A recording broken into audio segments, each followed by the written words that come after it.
From ancient to modern times, Leviathan can mean anything of monstrous scale, maritime power, and mythic force.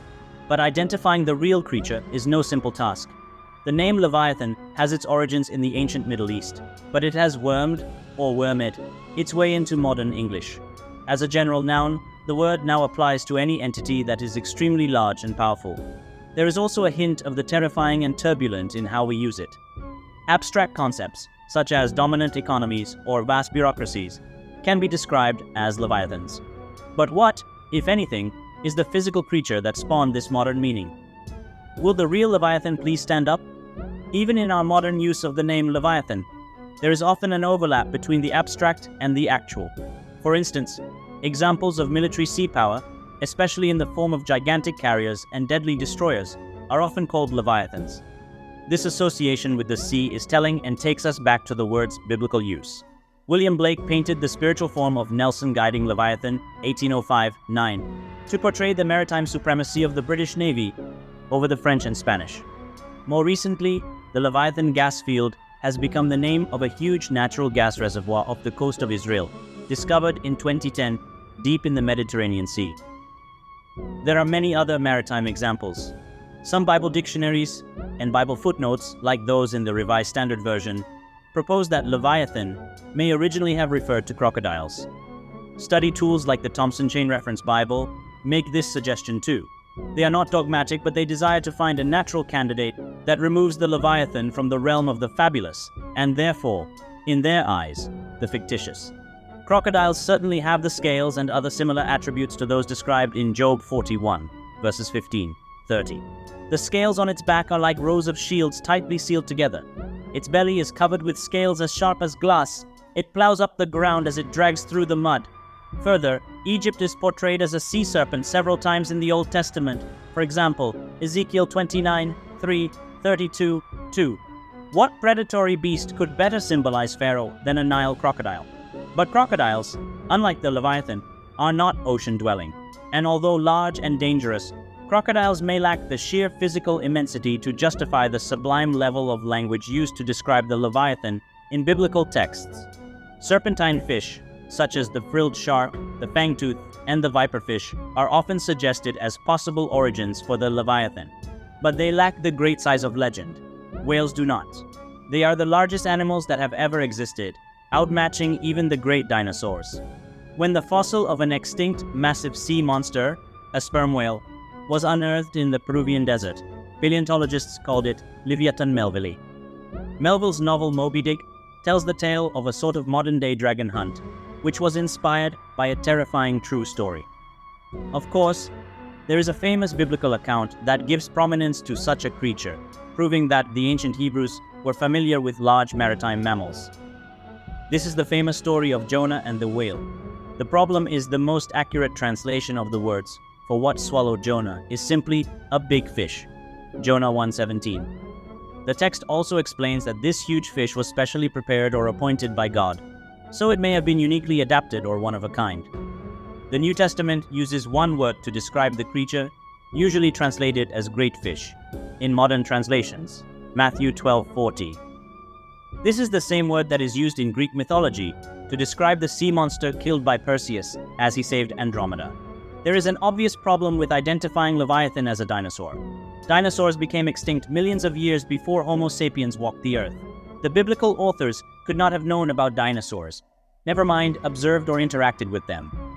Even if we allow for ancient folk memories and oral traditions of extinct beasts, the time span separating dinosaurs from humans is still too vast. However, some Christians from the creation science and young earth creationist positions challenge the consensus of the scientific community. They believe dinosaur and human coexistence explains the origin of dragon myths. Some even claim that Noah took dinosaurs with him on the ark. Others doubt that all dinosaurs are in fact extinct, as there have been many animals that scientists have thought extinct, only to be rediscovered.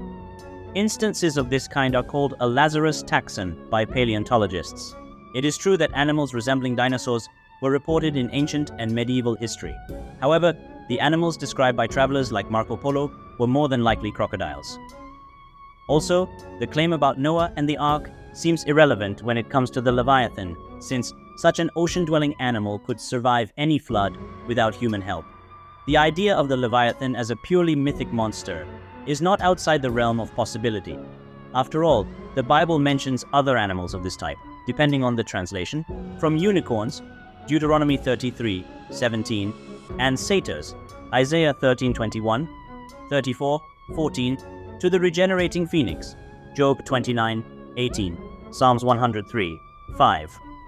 Many of these creatures were common topics for medieval legends and iconography. There are two further arguments for treating the Leviathan as a work of fantasy and fable rather than fact. Firstly, there is a verse in the book of Psalms that seems to refer to the Leviathan as having more than one head. Speaking of God, it says, "It was you who crushed the heads of Leviathan and gave it as food to the creatures of the desert." This immediately brings to mind Greek stories of the Hydra of Lerna, the multi-headed serpentine water monster that Hercules killed in the second of his 12 labors. But many commentators take the meaning of this verse in context to refer to the heads of the Egyptian corpses that lay on the shore of the Red Sea after they chased the Israelites fleeing captivity, Exodus 14:30. Another argument for the Leviathan as a mythic dragon is some of the feats it performed as written in the book of Job. It seems that the beast described here has laser eyes and fiery breath. Its snorting throws out flashes of light, its eyes are like the rays of dawn. Flames stream from its mouth, sparks of fire shoot out, smoke pours from its nostrils as from a boiling pot over burning reeds. Its breath sets coals ablaze, and flames dart from its mouth. This sounds more like Godzilla or the dragons of Tolkien than any animal that could conceivably find a basis in reality. However, the references to smoke and steam shooting out as the creature's breath is reminiscent of the blowholes in whales and similar aquatic mammals. As they rise to the water surface to breathe, they blow spray from this hole at the top of their heads. This so-called blow takes the form of a white shower or misty spirit and can be visible from far away. It might also be the case that ancient watchers thought they saw one animal when they were observing many at once. For example, some marine animals perform a behavior called running or porpoising. This occurs when a group swims near the surface and jumps out of it at high speeds. Such a phenomenon may have looked like the multiple curves of a single snake-like animal to the ancients. This could explain adjectives used to describe the Leviathan in one of the best-known Old Testament references. In that day, the Lord will punish with his sword, his fierce, great and powerful sword, Leviathan the gliding serpent, Leviathan the coiling serpent. He will slay the monster of the sea. The peoples of the Bible were pre-scientific, but not stupid. They observed many sorts of sea animals from a distance, even though they could not know our scientific terms for what kind of creatures they saw, or the behaviors they exhibited. But these people were sophisticated from a literary standpoint. They knew how to employ metaphors and symbols. The Leviathan became a metaphor for many things in the Bible over and above, but not necessarily against its existence as a living animal or, more likely, a group of animal types. These include God's omnipotence. The most in-depth and ancient description we have of the Leviathan is in Job 41. It is God who raises the topic of Leviathan in a discussion with Job to serve as a case study of divine power. There is nothing in this account to suggest that these creatures are evil. They were, after all, created by God, Genesis 1:12, to play before him and even to praise him. Psalms 104:26, 148:7. The forces of chaos. For ancient people, the sea represented chaos.